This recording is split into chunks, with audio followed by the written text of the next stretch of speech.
자, 여러분 1992년도 시한부 종말론으로 온 나라를 들었다 놨다 했던 다미선교회 여러분 기억나십니까? 제가 이제 대학교 1학년 시절이었어요.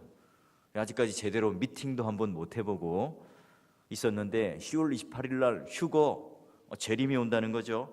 근데 그게 TV 메인 뉴스에도 떠들썩했을 정도로 온 나라가 홍역을 치렀어요. 결국은 거짓으로 판명되었죠. 여러분, 이런 시한부 종말론자들, 이단들, 그리고 그릇된 종파들이 이 요한계시록을 너무나 자의적으로 또는 직관적으로, 즉흥적으로, 신비주의적으로 또는 세대주의적으로 해석을 해왔죠. 성경을 전하고 설교를 하는 사람들이 좀 성령 하나님께 겸손히 의존하고 또 말씀을 근거로 체계적으로 설명하지 못한 채 이런저런 견해들을 막 쏟아내었어요. 당연히 성도들 입장에서는 어때요? 사람들마다 하는 말이 다르니까 무엇이 옳은지 잘 모르겠지요. 자, 그리고 여기저기 무슨 요한계시록 강해, 특별한 어떤 무슨 세미나 이런 식으로 신문 광고도 종종 보았어요. 중세 시대 때도요, 이 알레고리컬한 해석, 그걸 통해서 루터, 즈빙글리 또는 칼빈 이런 종교개혁자들도 굉장히 그 문제에 대해서 꺼려했죠. 그래서 칼빈도 모든 성경을 다 주석했지만 이 요한계시록은 주석을 하지 못했어요. 그만큼 이제 이 정통교회 안에서도 요한계시록에 대한 부정적인 인식 또는 웬만하면 목사님들이 이 계시록을 강해하지 않으려고 하죠. 따라서 이 계시록이 가지고 있는 보석과 같은 이 진리, 그 영광을 우리는 많이 놓치고 살았던 게 사실입니다. 저 역시 물론 이 본문의 말씀을 다 해석해낼 수 있는 사람은 아니죠. 저도 연약한 지각을 가진 사람이고 죄 아래에 있는 사람입니다. 하나님의 뜻을 완벽하게 이해할 수는 없지만 간절히 바라는 것은 이 계시록을 우리가 보는 가운데 위로, 격려, 그리고 경고, 세상의 본질, 그 무엇을 세상의 실체인가를 우리가 읽어낼 수 있는 그 경건의 실력을 키워낼 수 있는 귀한 시간이 되기를 바라고요. 우리의 첫걸음은 이제 이 요한계시록에 대한 우리 몇 가지 선입견 또는 오해를 먼저 풀어야 합니다. 자, 우리가 요한계시록 이제 읽기는 읽어요.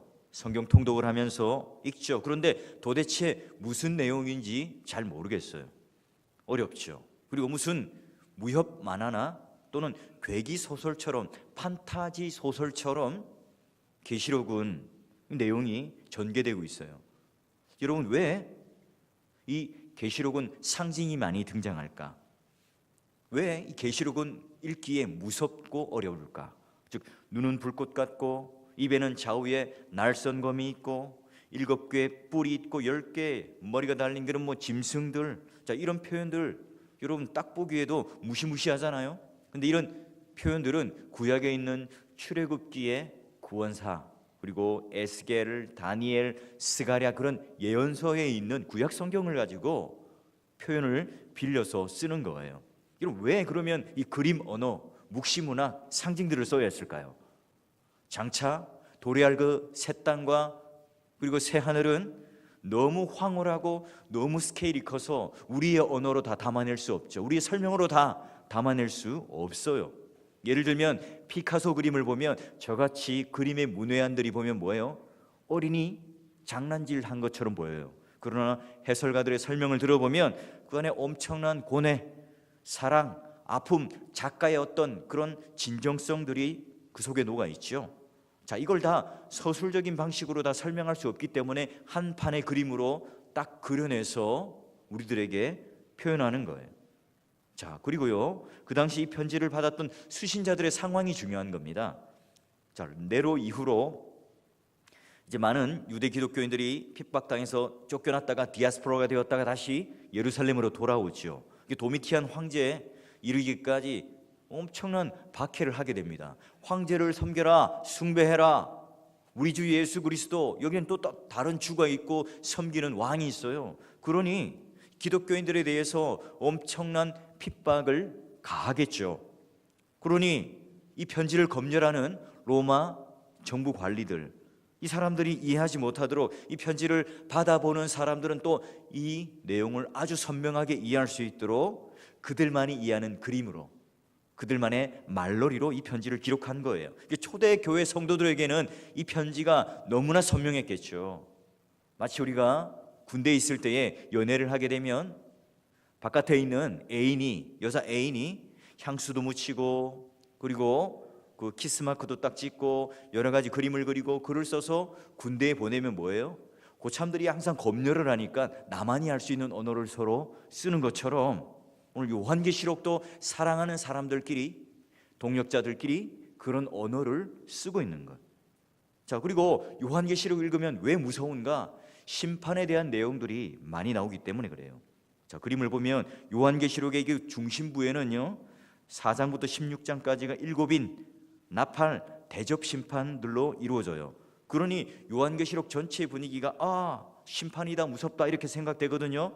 막 7인을 봐도 전쟁이 벌어지고 전염병이 돌고 기근이 생기고 땅이 갈라지고 막 하늘의 별들이 막 어두워지고 대풍이 흔들려서 천재지변도 일어나고 7 나팔이 되니까 3분의 1이 바다 파괴가 되고 막 이런저런 것들이 파괴됩니다.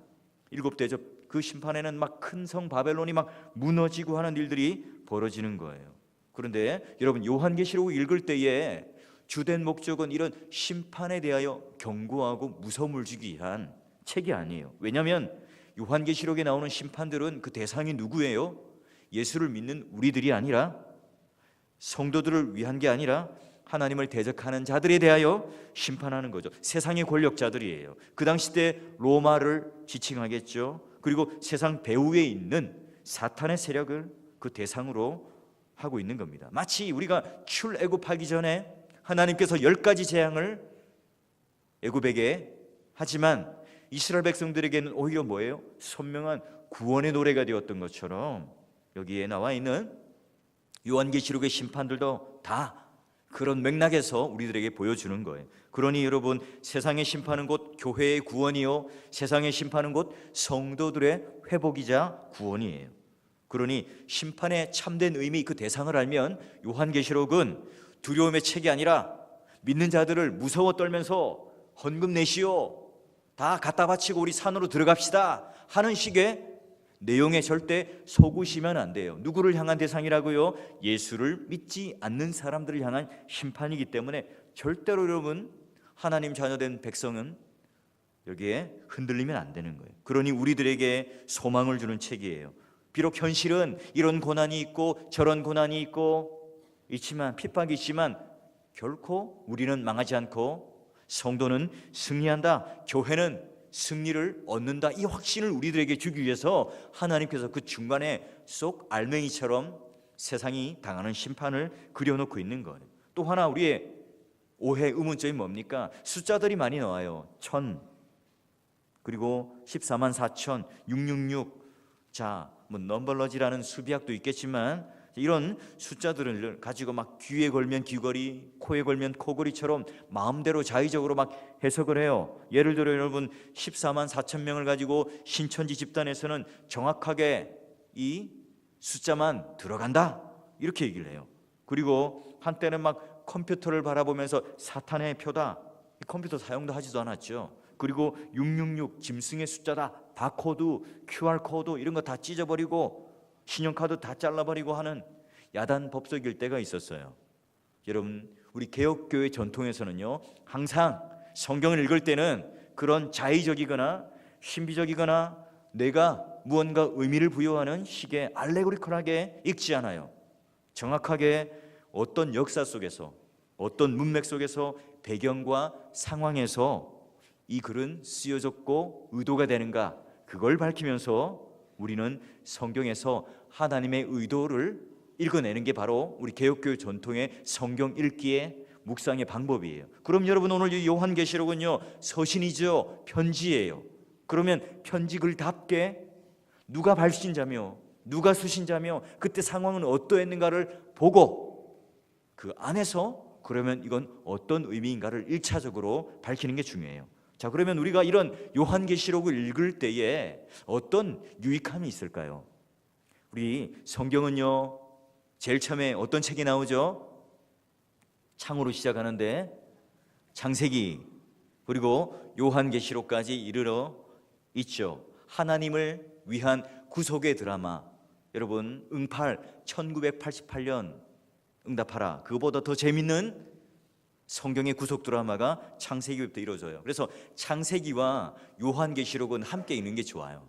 왜냐하면 창세기는 드라마의 서막, 요한계시록은 드라마의 종말. 그래서 창세기는 성경 전체의 서론을 펼쳐가요. 죄가 어떻게 생겨났고, 인간은 어떻게 만들어졌고, 하나님은 어떻게 세상을 창조했고, 일어났던 구원의 첫 출발을, 그리고 성경 전체의 이 결론, 구속의 드라마는 어떻게 새나라 새땅 에덴으로부터 출발한 것이 완성되어지는가, 이걸 그려내고 있는 거죠. 그러니 처음으로부터 시작해서 아주 작고 희미하게, 그리고 아주 웅장한 모습으로 그 결론을 만들어내는 한 편의 드라마이기 때문에 첫 작품, 마지막 작품으로 두 개를 함께 봐요. 그래서 여러분 장소도 재밌어요. 에덴, 새 에덴 동산, 생명나무, 생명나무와 생명수, 창조, 새 창조, 하늘과 땅, 새 하늘과 새 땅, 이런 표현들이 거울처럼 접히는 겁니다. 그리고요, 성경은 창세기 1장과 2장, 21장과 22장 사이에 샌드위치처럼 딱 이렇게, 배가 고프죠? 식사 안 하신 분들은 이렇게 딱 그 안에 내용들이 압축되어 있는 거예요. 에덴과 새 에덴, 교회와 교회 사이에 그 내용들이 있는 거죠. 자, 그러니 요한계시록은 성경 전체의 구속사 드라마 속에 결론, 영원한 천국을 소망할 수 있도록 소개하는 매뉴얼이에요. 길잡이죠. 그래서 여러분 요한계시록도 딱 보면 1장부터 2장까지 교회론에 관련된 서론을 열고 가죠. 그래서 교회로 시작하고 교회로 끝을 맺어요. 그러니 여러분 보시면 환상도 보니까 딱 감싸져 있죠. 그러니 여러분 심판이 중심이 아니라 교회가 감싸면서 이 세상 가운데에 심판을 바라보고 있는 거예요. 그러니 요한계시록을 잘 읽으면 뭐를 알 수 있어요? 교회가 무엇인지, 교회론에 대한 분명한 이해를 해요. 그리고 오늘 이 교회가 세상의 박해와 유혹 속에서 내가 직면해 있는데 어떻게 하면 이길 수 있을까? 말세 이 교회들이 어떤 자세를 견지하면서 이 계시록을 읽어야 할까? 이 통해서 무엇을 얻을 수 있을까? 그 알려주는 교본입니다. 그래서 교회와 세상을 바라볼 수 있는 눈을 내가 가지고 싶다, 그런 렌즈를 가지고 싶다 하면 요한계시록을 꼭 읽어봐야 돼요. 그러기에 교회와 세상과 그 영적 전투가 가장 분명하게 묘사되어 있는 책이기 때문에 세상의 본질이 뭔지, 세상의 실체가 뭔지를 정확하게 기독교인으로서 역사관, 문화관, 세계관을 열어가면서 교회론적으로 아주 건강하게 세워갈 수 있는 책이에요. 자, 그리고 요한계시록을 잘 읽게 되면요, 예수 그리스도에 대해서 선명하게 알죠. 바르게 알아요. 기독론이 열리게 됩니다. 그리고 또한 요한계시록을 잘 읽으면 바른 종말론을 가지게 됩니다. 사이비 그리고 이단들이 가지는 그런 숫자 가지고 막 풀어내는 잘못된 세대주의적 해석에 우리는 빠져들지 않아요. 그러니 요한계시록을 바로 아는 것은 이단들과 불건전한 집단에 빠지는 하나의 보호막, 경계가 되겠지요. 자, 그러면 이제 우리가 이런 유익이 있는데, 그러면 요한계시록의 전체적인 한번 스프를 한번 보고, 전체적인 지도를 한번 보고 들어가 봐요. 자, 요한계시록의 숲을 전체적으로 구조를 나누는 데는 그렇게 어렵지 않습니다. 왜냐하면 그 나누는 중요한 문구가 있는데요, 그게 뭐냐면 엔퓨니마티, 자, 성령 안에서라는 단어예요. 그게 딱 네 군데가 나오는데요, 1장 10절, 4장 2절, 17장 3절, 21장 10절. 자, 이렇게 네 개의 구분을 통해서 네 개의 환상이 나뉘죠. 환상이. 그러니까 그 네 개의 환상을 나눠놓고 서론과 본론을 기초로 해서 요한계시록의 이제 구조를 한번 더 좀 넓게 펼쳐볼게요. 다음 그림을 한번 보게 되면, 그림이 작게 나오네. 예, 보이시나 모르겠는데, 서론이 1장 1절부터 8절까지. 오늘은 제가 이제 원래는 8절까지 준비했는데 시간이 없기 때문에 다 못하고, 자, 1절 8절까지가 이제 편지글에 대한 서론, 그리고 이제 본론이 들어가겠죠. 1장 9절부터. 그리고 들어가서 쭉 교회론까지 2장까지 딱 끝내고, 그 이후에 이제 환상 7 촛대에 관련된 4개의 환상을 이야기하고 그다음에 22장 결론부로 딱 들어가게 돼요. 그러니 이제 교회 그리고 세상 안의 심판, 큰 바벨론의 심판, 이런 식으로 구조가 크게 나뉘어지게 되는 거예요. 자, 그러니 그렇게 어렵지 않죠? 우리가 나중에 이제 이 안에 재앙들을 갈 때 일곱 재앙들이 계속 맞물려 가거든요. 그것도 굉장히 재미있게 어렵지 않게 읽어낼 수 있어요. 그리고 우리가 너무 이단 또는 사이비 또는 너무 자의적으로 내 마음대로 해석하는 그런 것들에 우리가 너무 많이 노출되어 있어서 헷갈릴 뿐이지, 여러분 정확한 지도를 가지고 있고 또 내가 내비게이션이 아주 최신식 좋은 그런 내비게이션이 갖고 있다면 어때요? 내 마음이 흔들리지 않죠. 신뢰할 수 있는 거잖아요. 자, 그렇게 우리는 마음을 단단히 부여잡고 요한계시록의 여행을 하는 겁니다. 자, 이제 서론을 보는데요. 오늘 우리가 읽었던 서론 1절부터 3절까지 내용을 보는데요. 여러분 책을 사면 항상 저는 서론을 먼저 읽어봅니다. 그리고 컨텐츠를 보죠. 목차를 봅니다. 그러면 대충 이런 내용이겠구나 이렇게 보는 거죠. 여러분 산행을 할 때 제가 얼마 전에 이제 아들을 데리고 처음 욱수고를 가봤는데요. 여러분 갈 때 표지판을 보고 가야지 길을 잃지 않잖아요. 근데 많은 사람들이요, 이 서론을 놓치고 바로 본론으로 들어가면서 요한계시록을 읽으면서 길을 잃어버려요. 자, 우리가 읽은 이 서신서의 중요한 서론은, 자, 요한계시록을 이렇게 읽으세요 하는 정확한 해석학적인 안전장치, 해석학적인 틀을 우리에게 보여줘요. 당신 요한계시록 읽을 때에 엇길로 가지 말고 이런 내가 인도한 지도한 바대로 읽으시면 됩니다. 이런 의미로서 이 서론이 펼쳐지는 거예요. 자, 그러면 어떤 내용인지 여러분 이제 몇 가지 중요한 지침을 열어주는데, 여러분 오늘 이제 예상하지 못하고 오셨지만 정말로 예배 시간에 오신 분들은 수지 맞는 장사를 하는 거예요. 딱 첫 시간 이 지침을 알고 들어가야 이 다음에 요한계시록 들을 때에도 헷갈리지 않고 바른 길을 갈 수 있거든요. 그리고 여러분 요한계시록 강해가 끝날 때까지는 절대 아프거나 돌아가시면 안 됩니다. 끝까지 다 듣고 완성하고 새하늘과 새 땅과 새 에덴을 보고 마침표를 찍고 그래야죠. 그러니까 여러분 건강관리 잘 하시고 금요일 날 잊지 마시고 꼭 뵙도록 해야 됩니다. 아시겠지요? 예. 별로 건강하고 싶지 않은 모양이시죠?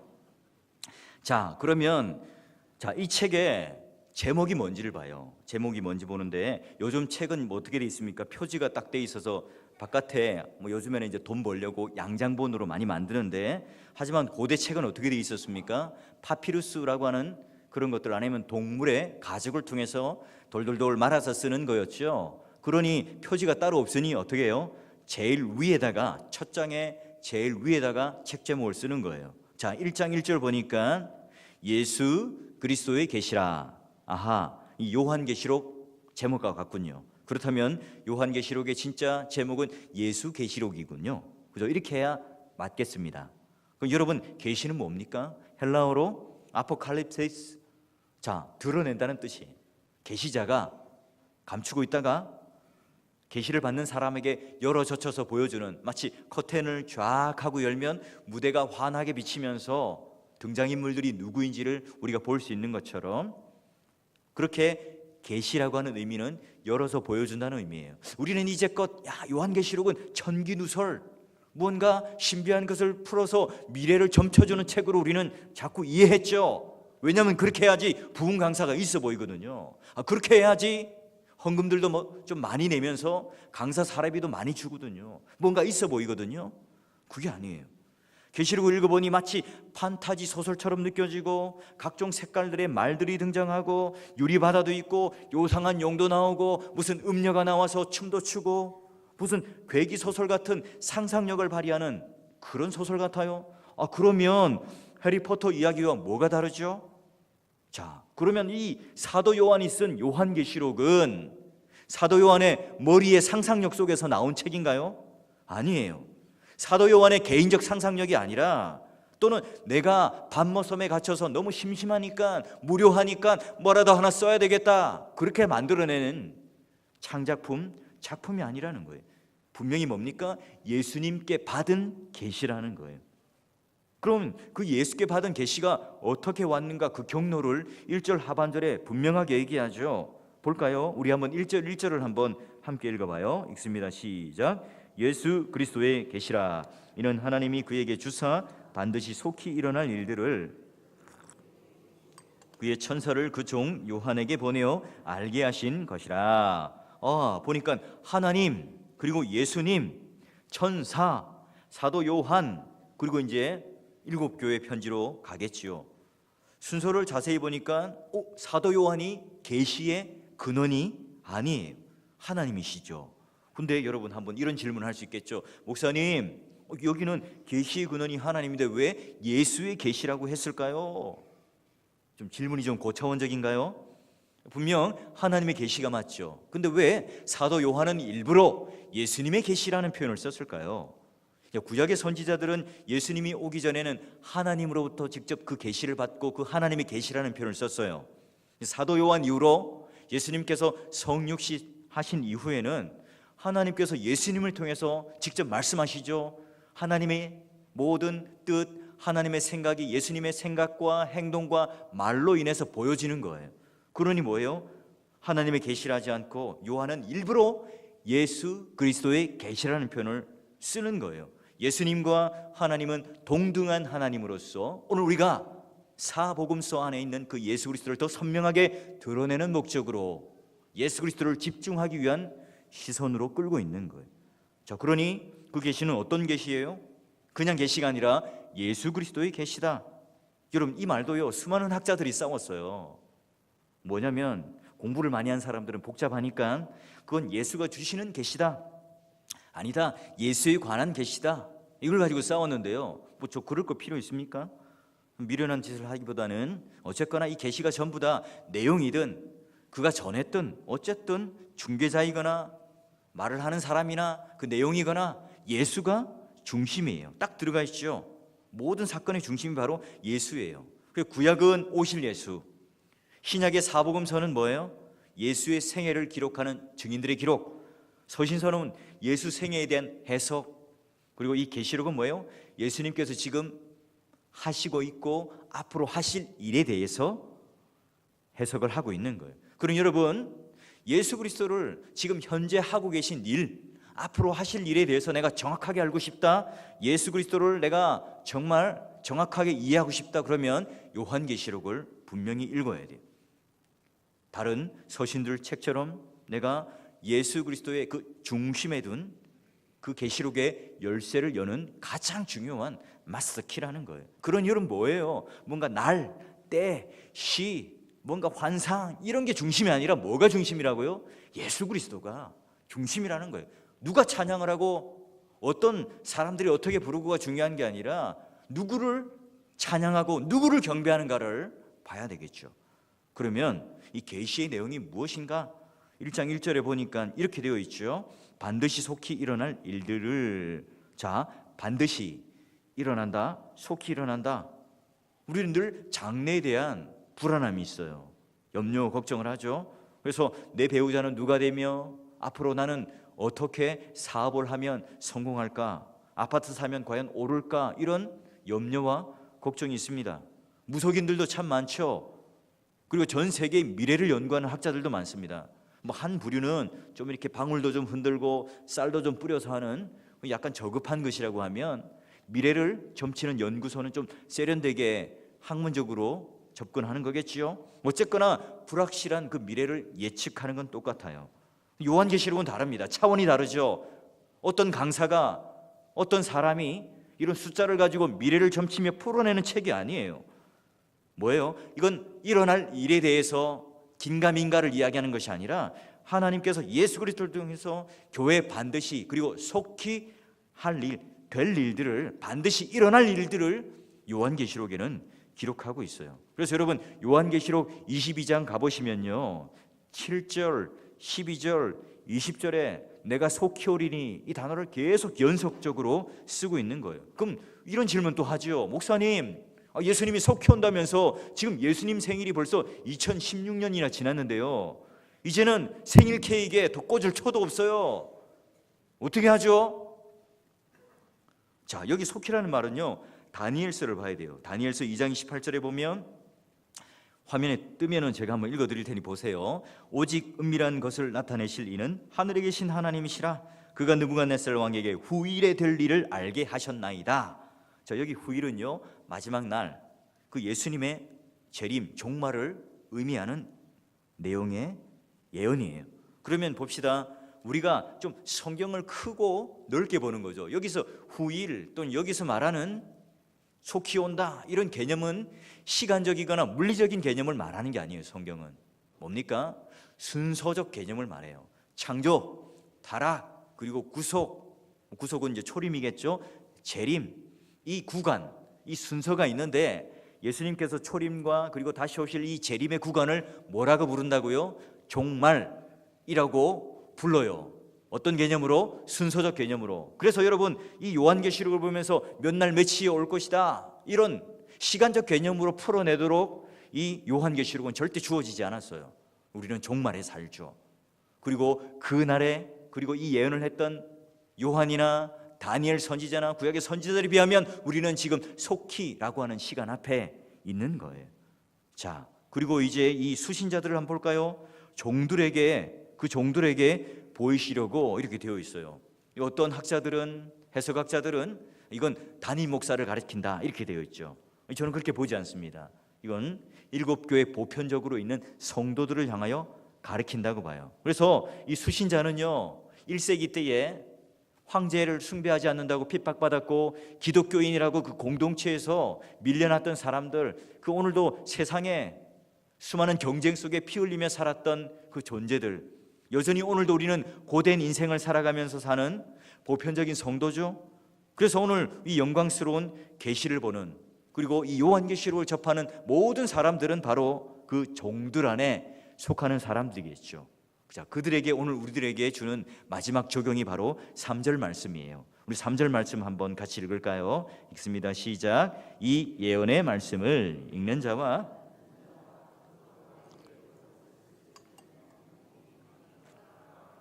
아멘. 자, 여기 읽는 자는요, 단수예요. 성경을 보면요, 원어를 보면 듣는 자들은 복수예요. 지키는 자들도 복수예요. 자, 왜냐? 그러면 무언가 권위 있는 사람은, 말씀을 전하는 사람은, 설교자는 이 단수로 써서 뭔가 특별한 사람이구나, 그게 아니죠. 그림을 그려보세요. 그때는 성경이 귀하던 시간이니까, 이게 뭐예요? 두루마리 성경을 이제 받아서, 활자가 또 귀하고 하니까 읽는 거죠. 당연히 한 사람이 읽겠죠. 그러면 듣는 사람이 다수가 될 수밖에 없고 지키는 자들도 다수가 될 수밖에 없을 거예요. 자, 그러기에 그 말씀을 읽는 자와 듣는 자와 지키는 자들은 다 한 맥락 안에 있는 거예요. 그러니 여러분, 오늘 이 말씀을 읽으면서 우리 가장 중요한 게 뭡니까? 어떤 시대를 막론하고 교회의 표지, 그 교회가 진짜 예수 그리스도의 공동체인가, 교회인가를 알고, 또한 그것을 진짜 교회가 맞는가를 뭘로 판별해요? 오늘 이 교회가 읽는 자, 그리고 듣는 자들, 지키는 자들이 있는가? 세상 말 말고요. 세상의 어떤 내가 수단적으로 성공하고 내가 복으로 보장받는 것을 읽고 듣고 지키는 것들 말고요. 하나님 말씀을 정말 전하는 자, 읽는 자가 있느냐, 이걸 봐야 되는 거죠. 여러분, 말씀을 읽는 자, 저 같은 설교자예요. 제가 열심히 시간을 내어서 하나님 말씀을 묵상하고 또 묵상해내서 그 비밀을 캐어내어서 말씀을 근거로 여러분의 삶에 잘 적용할 수 있도록, 충성스럽게 말씀을 잘 전할 수 있도록 여러분, 저에게 기도를 해주셔야 합니다. 그러기 위해서 여러분, 저를 좀 특별히 시간적으로나 마음적으로나 배려를 해주셔야 돼요. 특별히 뭐 설교 한 5분 전, 10분 전에 있다면 저는 부목사님들도 안 만나요. 괜히 마음 상해가지고 설교하는데 어려움이 겪을 거면. 여러분도 마찬가지예요. 설교 전이나 예배 전에, 저희 토요일도요, 웬만하면 좋은 것만 보고 찬양만 듣고 이 마음을 하나님 앞에 쏟아붓기 위해서 굉장히 노력을 하죠. 근데 누가 와서 뭐 그날에 뭐예요? 당신 보니까 코가 약간 삐뚤어진 것 같아, 눈썹이 좀 없는 것 같아, 뭐 이런 이상한 마음을 긁는 얘기를 하면 어때요? 그것 때문에 묵상하고 집중했던 말씀들이 사라져서 어떻게 됩니까? 내가 그런가? 내가 그렇게 못생겼는가? 나도 뭐 성형수술하고 보톡스를 맞아야 되는가? 에센스 내가 화장품을 좀 바꿔야 되는가? 이런 이상한 생각적으로 나도 뭐예요? 가요. 인간이니까. 그죠? 그러니 뭐예요? 1차적으로 저도 말씀을 잘 읽고 그 비밀을 잘 드러내어서 모든 사람들이 이 복된 말씀으로 함께 누릴 수 있도록 저 자신도 늘 두려워 떨어야 되겠죠. 여러분도 어때요? 간절히 사모하는 마음으로 말씀을 듣고 그 말씀을 들은 바대로 행함으로 말미암아 세상 앞에 충격을 주는 증거를 하며 살아가는 사람들이 되어야 되겠죠. 종말의 시대를 살아가는 여러분, 2016년도 한 해에는요, 예수 그리스도의 계시가 그 말씀이 정말로 충만한 4월 교회가 되기를 바라고요. 여러분 인생도 말씀이 철철철 흘러넘쳐서 여러분 가정에도 여러분 삶 속에도 그 말씀의 단맛을 씹고 씹어서 그 충만한 그 은혜가 이 교회와 예배당과 내 개인 안에 머무르는 것이 아니라 삶 가운데 흘러가서 많은 사람들로 복된 존재로 복된 인생으로 섬기며 격려하며 승리하는 여러분 되시기를 주의 이름으로 간절히 축원합니다.